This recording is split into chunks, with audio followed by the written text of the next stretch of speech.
ರಾಜ್ಯದ ಮುಖ್ಯಮಂತ್ರಿಯಾಗಿ ಯಡಿಯೂರಪ್ಪ ಮತ್ತು ಬಸವರಾಜ ಬೊಮ್ಮಾಯಿ ಅವರು ಇದ್ದಂತಹ ಸಂದರ್ಭದಲ್ಲಿ ಒಂದು ಸೂಕ್ತ ದಾರಿಯಲ್ಲಿ ನಡೀತಾ ಇದ್ದಂತಹ ಪಂಚಮಸಾಲಿ ಮೀಸಲಾತಿ ಹೋರಾಟ ಇದೀಗ ಹಾದಿಯನ್ನು ತಪ್ಪಿದ್ದು ಪರಸ್ಪರ ಕಾಂಗ್ರೆಸ್ ಹಾಗೂ ಬಿಜೆಪಿ ಶಾಸಕರ ನಡುವೆ ಒಂದು ರೀತಿಯ ಅಗ್ಗಜಗ್ಗಾಟಕ್ಕೆ ಕಾರಣ ಆಗಿದೆ ಎನ್ನುವ ಮಾಹಿತಿಗಳು ಬರ್ತಾ ಇದ್ದಾವೆ.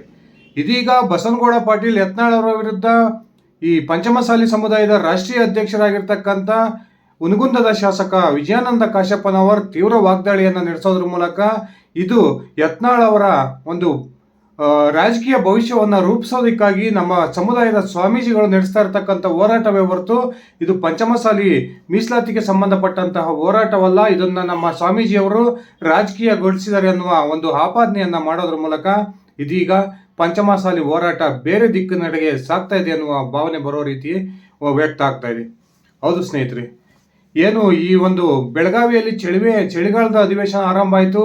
ಆ ಅಧಿವೇಶನದ ಸಂದರ್ಭದಲ್ಲಿ ಕೂಡಲ ಸಂಗಮದ ಪಂಚಮಸಾಲಿ ಸಮುದಾಯದ ಮಹಾಸ್ವಾಮಿಗಳಾಗಿರ್ತಕ್ಕಂಥ ಜಯಮೃತ್ಯುಂಜಯ ಸ್ವಾಮೀಜಿಗಳು ನಾವು ರಾಜ್ಯದ ಕಾಂಗ್ರೆಸ್ ಸರ್ಕಾರ ಸೂಕ್ತ ಒಂದು ನಿರ್ಧಾರವನ್ನು ತೆಗೆದುಕೊಳ್ಳೋದ್ರ ಮೂಲಕ ಪಂಚಮಸಾಲಿಗೆ 2A ಒಂದು ಮೀಸಲಾತಿಯನ್ನ ಈ ಅಧಿವೇಶನದಲ್ಲಿ ಘೋಷಣೆ ಮಾಡದೆ ಹೋದರೆ ನಾವು ಬೆಳಗಾವಿಯ ಸುವರ್ಣಸೌಧಕ್ಕೆ ಟ್ರ್ಯಾಕ್ಟರ್ ಮುತ್ತಿಗೆಯನ್ನು ಮಾಡ್ತೀವಿ ಅನ್ನುವ ಹೇಳಿಕೆಯನ್ನು ಯಾವಾಗ ಕೊಟ್ಟರೋ ಅದಾದ ನಂತರ ಈ ಕಾಂಗ್ರೆಸ್ನಲ್ಲಿರ್ತಕ್ಕಂಥ ಪಂಚಮಸಾಲಿ ಸಮುದಾಯದ ಅನೇಕ ಶಾಸಕರು ಈ ಒಂದು ಸ್ವಾಮೀಜಿಗಳ ವಿರುದ್ಧ ತಿರುಗಿ ಬಿದ್ದಿದ್ದನ್ನು ನಾವು ನೋಡಿದ್ವಿ.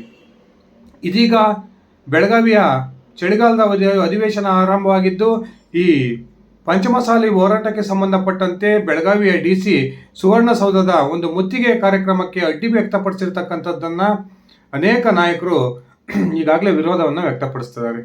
ಇನ್ನೊಂದು ಕಡೆ ಬಸವನಗೌಡ ಪಾಟೀಲ್ ಯತ್ನಾಳ್ ಅವರ ನೇತೃತ್ವದಲ್ಲಿಯೇ ಈ ಒಂದು ಪ್ರತಿಭಟನೆ ನಡೀತಾ ಇದೆ ಎನ್ನುವ ಆರೋಪವನ್ನು ಇದೀಗ ಪಂಚಮಸಾಲಿ ಸಮುದಾಯದ ರಾಷ್ಟ್ರೀಯ ಅಧ್ಯಕ್ಷರಾಗಿರ್ತಕ್ಕಂಥ ವಿಜಯಾನಂದ ಕಾಶಪ್ಪನವರು ಮಾಡೋದ್ರ ಮೂಲಕ ಇದೀಗ ಪಂಚಮಸಾಲಿ ಹೋರಾಟ ಒಂದು ಪಕ್ಷಕ್ಕೆ ಸೀಮಿತವಾದ ಆಯ್ತಾ ಅನ್ನುವ ಪ್ರಶ್ನೆಗಳು ಉದ್ಭವ ಆಗಿದ್ದಾವೆ.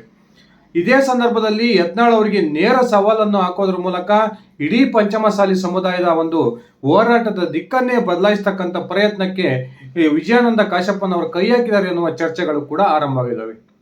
ಬನ್ನಿ ಸ್ನೇಹಿತರೆ, ನಿಜಕ್ಕೂ ಕೂಡ ಪಂಚಮಸಾಲಿ ಮೀಸಲಾತಿ ಹೋರಾಟಕ್ಕೆ ಸಂಬಂಧಪಟ್ಟಂತೆ ವಿಜಯಾನಂದ ಕಾಶಪ್ಪನವರು ಮಾಡ್ತಿರ್ತಕ್ಕಂಥ ಆರೋಪಗಳೇನು, ಯತ್ನಾಳ್ ಅವರಿಗೆ ಯಾವ ರೀತಿಯ ಸವಾಲನ್ನು ಕಾಶಪ್ಪನವರು ಹಾಕಿದ್ದಾರೆ ಅನ್ನೋದನ್ನು ಒಂದ್ಸರಿ ತಿಳ್ಕೊಂಡು ಬರೋಣ. ಅದಕ್ಕಿಂತ ಮುಂಚೆ ನೀವಿನ್ನು ನನ್ನ ಇಟ್ಗೆ ಅಂತ ಯೂಟ್ಯೂಬ್ ಚಾನಲ್ಗೆ ಸಬ್ಸ್ಕ್ರೈಬ್ ಮಾಡ್ಕೊಂಡಿಲ್ಲ ಅಂದರೆ ದಯವಿಟ್ಟು ಸಬ್ಸ್ಕ್ರೈಬ್ ಮಾಡಿಕೊಂಡು ಬೆಲ್ ಬಟನ್ನ ಕ್ಲಿಕ್ ಮಾಡಿ. ನಾನು ಕೊಡ್ತಕ್ಕಂಥ ಮಾಹಿತಿ ನಿಮ್ಗೆ ಇಷ್ಟ ಆಗಿದ್ದರೆ ಈ ವಿಡಿಯೋಗೆ ಲೈಕ್ ಮಾಡಿ, ಶೇರ್ ಮಾಡಿ, ಕಮೆಂಟ್ ಮಾಡಿ.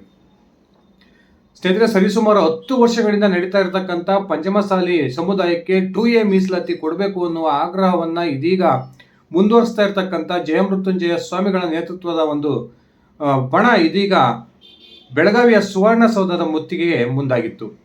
ರಾಜ್ಯದ ಕಾಂಗ್ರೆಸ್ ಸರ್ಕಾರ ಈ ಪಂಚಮಸಾಲಿ ಸಮುದಾಯದ ಮೀಸಲಾತಿಗೆ ಸಂಬಂಧಪಟ್ಟಂತೆ ಯಾವುದೇ ಒಂದು ನಿರ್ದಿಷ್ಟ ನಿರ್ಧಾರವನ್ನು ತೆಗೆದುಕೊಳ್ತಾ ಇಲ್ಲ.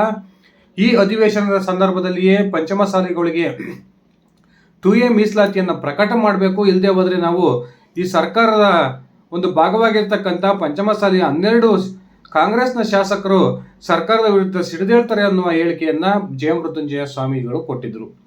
ಇದೀಗ ಇದೇ ವಿಚಾರಕ್ಕೆ ಸಂಬಂಧಪಟ್ಟಂತೆ ಕಾಂಗ್ರೆಸ್ ಹಾಗೂ ಬಿಜೆಪಿಯ ಪಂಚಮಸಾಲಿ ಸಮುದಾಯದ ಶಾಸಕರ ನಡುವೆ ಭಿನ್ನಮತ ಉಂಟಾಗಿದ್ದು ಇದೀಗ ಕಾಂಗ್ರೆಸ್ನ ಶಾಸಕರು ತಮ್ಮ ಮುಖ್ಯಮಂತ್ರಿ ಸಿದ್ದರಾಮಯ್ಯನವರಿಗೆ ಸಂಪೂರ್ಣ ಸಹಕಾರವನ್ನು ಕೊಡೋದ್ರ ಮೂಲಕ ಪಂಚಮಸಾಲಿ ಸಮುದಾಯದ ಹೋರಾಟವನ್ನು ರಾಜಕೀಯಕರಣಗೊಳಿಸೋ ಪ್ರಯತ್ನಕ್ಕೆ ಕೈ ಹಾಕಿದ್ದಾರೆ.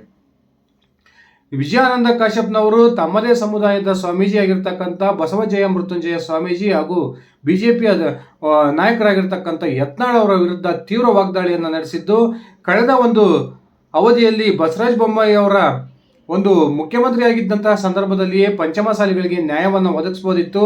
ಆ ಸಂದರ್ಭದಲ್ಲಿ ಯತ್ನಾಳ್, CC ಪಾಟೀಲ್ ನಂತಹ ನಾಯಕರು ಸೇರಿಕೊಂಡು ಈ ಒಂದು ಸಮುದಾಯದ ಹೋರಾಟವನ್ನು ದಿಕ್ತಪ್ಪಿಸಿದರು ಅನ್ನುವ ಹೇಳಿಕೆಯನ್ನು ಕೊಡೋದ್ರ ಮೂಲಕ ಈ ಕಾಂಗ್ರೆಸ್ನ ಶಾಸಕರು, ಅದರಲ್ಲೂ ಕೂಡ ವಿಜಯಾನಂದ ಕಾಶಪ್ಪನವರ್ ಮುಖ್ಯಮಂತ್ರಿಗಳ ಪರವಾಗಿ ನಿಂತಿದ್ದಾರೆ ಅಂತ ಒಂದು ಸ್ಪಷ್ಟ ಮಾಹಿತಿಗಳು ಸಿಗ್ತಾ ಇದ್ದಾವೆ. ಒಂದು ಕಡೆ ಬಿಜೆಪಿಯ ರಾಜ್ಯ ನಾಯಕತ್ವದ ವಿರುದ್ಧ ಪದೇ ಪದೇ ಬಹಿರಂಗ ವಾಗ್ದಾಳಿಯನ್ನು ನಡೆಸ್ತಾ ಇರತಕ್ಕಂಥ ಯತ್ನಾಳ್ ಅವರ ವಿರುದ್ಧ ಈಗಾಗಲೇ ಬಿಜೆಪಿ ಹೈಕಮಾಂಡ್ ಶಿಸ್ತು ಕ್ರಮಕ್ಕೆ ಮುಂದಾಗಿದೆ. ಆ ಕಾರಣಕ್ಕೆ ನಮ್ಮ ಸಮುದಾಯದ ಸ್ವಾಮೀಜಿಗಳು ಯತ್ನಾಳ್ ಅವರಿಗೆ ರಾಜಕೀಯ ನೆಲೆಯನ್ನು ಕಲ್ಪಿಸಿಕೊಡ್ಬೇಕು, ರಾಷ್ಟ್ರೀಯ ಬಿಜೆಪಿ ನಾಯಕರಿಗೆ ಇಡೀ ಸಮುದಾಯ ಯತ್ನಾಳ್ ಅವರ ಬೆನ್ನಿಗೆ ನಿಂತಿದೆ ಅನ್ನುವ ಭಾವನೆ ಬರೋ ರೀತಿ ಒಂದು ಗೋಚರ ಆಗಬೇಕು ಅನ್ನೋ ಕಾರಣಕ್ಕೆ ಈ ಹೋರಾಟವನ್ನು ಮಾಡ್ತಾ ಇದ್ದಾರೆ. ಈ ಯತ್ನಾಳ್ ಅವರಿಗೆ ರಾಜಕೀಯ ಪುನರ್ಜನ್ಮವನ್ನು ಕೊಡೋ ಕಾರಣಕ್ಕೆ ಈ ಹೋರಾಟ ನಡೀತಿದೆಯೇ ಹೊರತು ಇದು ಯಾವುದೇ ಕಾರಣಕ್ಕೂ ಪಂಚಮಸಾಲಿ ಮೀಸಲಾತಿ ಹೋರಾಟಕ್ಕೆ ಸಂಬಂಧಪಟ್ಟ ವಿಚಾರವೇ ಅಲ್ಲ ಅನ್ನೋ ಒಂದು ಸ್ಫೋಟಕ ಹೇಳಿಕೆಯನ್ನು ಕೊಡೋದ್ರ ಮೂಲಕ ಯತ್ನಾಳ್ ಅವರಿಗೂ ಇದೇ ಸಂದರ್ಭದಲ್ಲಿ ನೇರ ಸವಾಲನ್ನು ಹಾಕಿದ್ದಾರೆ. ಯತ್ನಾಳ್ ಅವರು ಮೊನ್ನೆ ಮಾಧ್ಯಮಗಳ ಮುಂದೆ ಮಾತಾಡ್ತಾ ಹೇಳ್ತಿದ್ರು, ಈ ಪಂಚಮಸಾಲಿ ಹೋರಾಟಕ್ಕೆ ಯಾವೆಲ್ಲ ಶಾಸಕರು ಬೆಂಬಲವನ್ನು ವ್ಯಕ್ತಪಡಿಸಲ್ಲೋ, ಯಾವೆಲ್ಲ ಮಾಜಿ ಶಾಸಕರು ಬೆಂಬಲವನ್ನು ಕೊಡೋದಿಲ್ಲೋ ಅವರು ಮುಂದಿನ ಚುನಾವಣೆಯಲ್ಲಿ ಪಂಚಮಸಾಲಿಗಳ ಒಂದು ವಿರೋಧವನ್ನು ಎದುರಿಸಬೇಕಾಗುತ್ತೆ, ನೀವು ನಿಮ್ಮ ಕ್ಷೇತ್ರದಲ್ಲಿ ಗೆಲ್ಲುವುದನ್ನು ಕೂಡ ಕಷ್ಟ ಆಗುತ್ತೆ ಅನ್ನುವ ಎಚ್ಚರಿಕೆಯನ್ನು ಕೊಟ್ಟಿದ್ರು.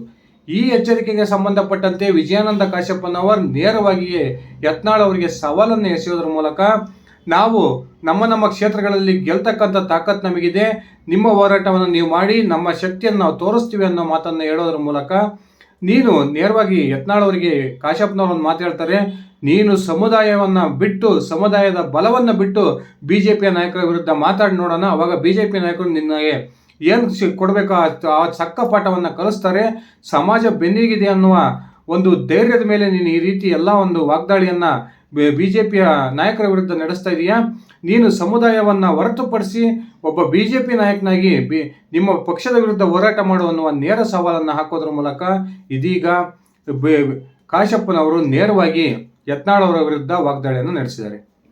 ಇನ್ನೊಂದು ಕಡೆ ಈ ಮೀಸಲಾತಿ ಹೋರಾಟಕ್ಕೆ ಸಂಬಂಧಪಟ್ಟಂತೆ ರಾಜ್ಯದ ಮುಖ್ಯಮಂತ್ರಿಗಳ ಪರವಾಗಿ ಬ್ಯಾಟಿಂಗ್ ಮಾಡಿರ್ತಕ್ಕಂಥ ಕಾಶ್ಯಪ್ಪನವರ್ ಯಾವುದೇ ಕಾರಣಕ್ಕೂ ಕೂಡ ಹಿಂದುಳಿದ ವರ್ಗಗಳ ಆಯೋಗದ ಒಂದು ಸಂಪೂರ್ಣ ಒಂದು ವರದಿ ಕೈ ಸೇರದೆ ಹೊರತು ಮೀಸಲಾತಿಯನ್ನು ಪ್ರಕಟ ಮಾಡೋದು ಯಾರಿಗೂ ಕೂಡ ಸಾಧ್ಯವಾಗಲ್ಲ.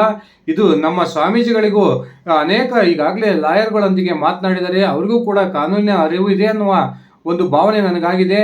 ಸ್ವಾಮೀಜಿಗಳು ಕೇವಲ BJPಯ ಕಡೆಗೆ ಪಂಚಮಸಾಲಿ ಸಮುದಾಯವನ್ನು ಡೈವರ್ಟ್ ಮಾಡೋ ಉದ್ದೇಶಕ್ಕೆ, ನೇರವಾಗಿ BJPಗೆ ಸಪೋರ್ಟ್ ಮಾಡೋ ಉದ್ದೇಶಕ್ಕೆ ಈ ಹೋರಾಟವನ್ನು ಹಮ್ಮಿಕೊಂಡಿದ್ದಾರೆ ಅನ್ನುವ ಆಕ್ರೋಶವನ್ನು ವ್ಯಕ್ತಪಡಿಸೋದ್ರ ಮೂಲಕ ಇನ್ನೊಂದು ಕಡೆ ಮೊನ್ನೆ ತಾನೇ ಜಯಮೃತ್ಯುಂಜಯ ಸ್ವಾಮೀಜಿಗಳನ್ನು BJPಯ ಅಂದರೆ ರಾಜ್ಯದ ವಿಧಾನಸಭೆಯ ವಿರೋಧ ಪಕ್ಷದ ನಾಯಕರಾಗಿರ್ತಕ್ಕಂಥ ಅಶೋಕ್ ಅವರು ಭೇಟಿಯಾಗಿದ್ದನ್ನು ಕೂಡ ಟೀಕಿಸಿರ್ತಕ್ಕಂಥ ಕಾಶ್ಯಪ್ಪನವರ್, ನಮ್ಮ ಸ್ವಾಮೀಜಿಗಳ ಜೊತೆ ಅಶೋಕ್ ಅವರಿಗೆ ಏನು ಕೆಲಸ ಇತ್ತು, ಇದೇ ಉದ್ದೇಶಕ್ಕೆ ನಾನು ಈ ಒಂದು ಹೋರಾಟ BJPಯ ಪರವಾದ ಹೋರಾಟ, ಇದು ಪಕ್ಷಾತೀತವಾದ ಹೋರಾಟ ಅಲ್ಲ ಅನ್ನುವ ಆರೋಪವನ್ನು ಮಾಡ್ತಾ ಇದ್ದೀನಿ. ಇದು ಕೇವಲ BJPಯ ಕಡೆಗೆ ಪಂಚಮಸಾಲಿ ಸಮುದಾಯವನ್ನು ಒಂದು ಮತಗಳನ್ನು ಒಗ್ಗೂಡಿಸ್ತಕ್ಕಂಥ ಪ್ರಯತ್ನವೇ ಹೊರತು ಪಂಚಮಸಾಲಿಗಳಿಗೆ ನ್ಯಾಯವನ್ನು ಒದಗಿಸೋ ಒಂದು ಉದ್ದೇಶ ನಮ್ಮ ಸ್ವಾಮೀಜಿಗಳಿಗಿಲ್ಲ ಅನ್ನುವ ಒಂದು ನೇರ ಆರೋಪವನ್ನು ಮಾಡೋದ್ರ ಮೂಲಕ ಇದೀಗ ಪಂಚಮಸಾಲಿ ಸಮುದಾಯದ ಹೋರಾಟ ಈ ತಮ್ಮ ನಾಯಕರಲ್ಲೇ ಭಿನ್ನಮತ ಉಂಟಾಗಿದ್ದು ನಿಚ್ಚಳವಾಗಿ ಈ ಹೋರಾಟ ಎರಡು ಭಾಗ ಆಗಿದೆ ಅಂತಲೇ ಹೇಳ್ಬೋದು. ಒಂದು ಕಡೆ ಕಾಂಗ್ರೆಸ್ನ ಶಾಸಕರಾಗಿರ್ತಕ್ಕಂಥ ಲಕ್ಷ್ಮಣ್ ಸವದಿ ಅವರು, ಹಾಗೆ ಲಕ್ಷ್ಮೀ ಹೆಬ್ಬಾಳ್ಕರ್ ಅವರು, ವಿನಯ್ ಕುಲಕರ್ಣಿ ಅವರು ಸ್ವಾಮೀಜಿಗಳ ಈ ಹೋರಾಟಕ್ಕೆ ಬೆಂಬಲವನ್ನು ಕೊಟ್ಟರೆ, ಈ ಪಂಚಮಸಾಲಿ ಸಮುದಾಯದ ರಾಷ್ಟ್ರೀಯ ಅಧ್ಯಕ್ಷರಾಗಿರ್ತಕ್ಕಂಥ ವಿಜಯಾನಂದ ಕಾಶ್ಯಪ್ಪನವರ್ ಸ್ವಾಮೀಜಿಗಳ ಈ ನಡೆಯನ್ನು ವಿರೋಧಿಸೋದ್ರ ಮೂಲಕ ಒಂದು ರೀತಿಯ ಮುಜುಗರವನ್ನು ತಂದಿಟ್ಟಿದ್ದಾರೆ. ಸ್ನೇಹಿತರೆ, ನಿಮ್ಮ ಅಭಿಪ್ರಾಯದ ಪ್ರಕಾರ ಈ ಕಾಶ್ಯಪ್ಪನವರ ಆರೋಪದ ಹಾಗೆ ನಿಜಕ್ಕೂ ಕೂಡ ಯತ್ನಾಳ್ ಅವರ ರಾಜಕೀಯ ಪುನರ್ಜನ್ಮಕ್ಕೋಸ್ಕರವಾಗಿ ಸ್ವಾಮೀಜಿಗಳು ಈ ಹೋರಾಟವನ್ನು ಹಮ್ಮಿಕೊಂಡಿದ್ದಾರಾ, ಅಥವಾ ತಮ್ಮ ಸರ್ಕಾರವನ್ನು ಬೆಂಬಲಿಸೋ ಕಾರಣಕ್ಕೆ ಕಾಶ್ಯಪ್ಪನವರು ಈ ರೀತಿ ಹೇಳಿಕೆಯನ್ನು ಕೊಟ್ಟಿದ್ದಾರಾ? ದಯವಿಟ್ಟು ಕಮೆಂಟ್ ಮಾಡಿ. ಇದಿಷ್ಟಾಗಿತ್ತು ನನ್ನ ಇವತ್ತಿನ ಈ ವಿಡಿಯೋ. ನಾನು ಕೊಟ್ಟಿರ್ತಕ್ಕಂಥ ಮಾಹಿತಿ ನಿಮ್ಗೆ ಇಷ್ಟ ಆಗಿದ್ದರೆ ಈ ವಿಡಿಯೋಗೆ ಲೈಕ್ ಮಾಡಿ, ಶೇರ್ ಮಾಡಿ, ಕಮೆಂಟ್ ಮಾಡಿ. ನೀವಿನ್ನು ನನ್ನ ಇಟ್ಕೆ ಹೇಮಂತ್ ಯೂಟ್ಯೂಬ್ ಚಾನಲ್ಗೆ ಸಬ್ಸ್ಕ್ರೈಬ್ ಮಾಡ್ಕೊಂಡಿಲ್ಲ ಅಂದರೆ ದಯವಿಟ್ಟು ಸಬ್ಸ್ಕ್ರೈಬ್ ಮಾಡಿಕೊಂಡು ಬೆಲ್ ಬಟನ್ನ ಕ್ಲಿಕ್ ಮಾಡಿ. ಧನ್ಯವಾದಗಳು ಸ್ನೇಹಿತರೆ, ಶುಭ ದಿನ.